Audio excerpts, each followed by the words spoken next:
Question.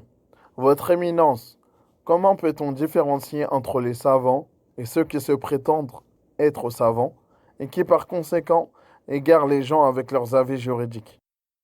On les discerne par plusieurs caractéristiques. Premièrement, il y a le fait qu'ils donnent beaucoup d'importance à l'unicité d'Allah. Deuxièmement, ils appellent abondamment, beaucoup, au livre d'Allah et à la sunna du prophète sallallahu alayhi wa sallam.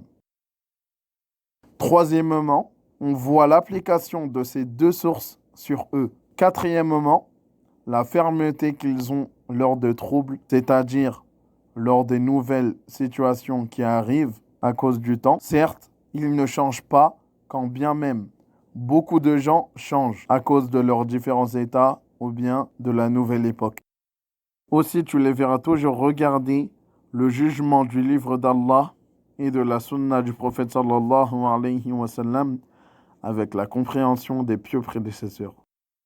Aussi, parmi leurs caractéristiques, il y a la clarté. Certes, ils ne se cachent d'aucune personne, c'est-à-dire qu'ils ne réunissent pas des personnes dans des coins reculés, bien sûr s'ils n'ont pas le besoin de cela. Voilà, et ce point est comme la parole du prédécesseur, Sufyan ibn Uyayna, qu'Allah lui fasse miséricorde, qui dit « Si tu vois des gens se réunir pour conjecturer à propos de l'islam au détriment des autres, alors sache qu'ils sont en train d'ouvrir une porte d'égarement. » Parmi leurs caractéristiques, c'est qu'ils veulent uniquement le bien auprès d'Allah pour eux et la communauté, bien sûr. Voilà quelques indications et signes qu'on pourrait voir sur les savants. C'est pour cela qu'il faut suivre leur chemin.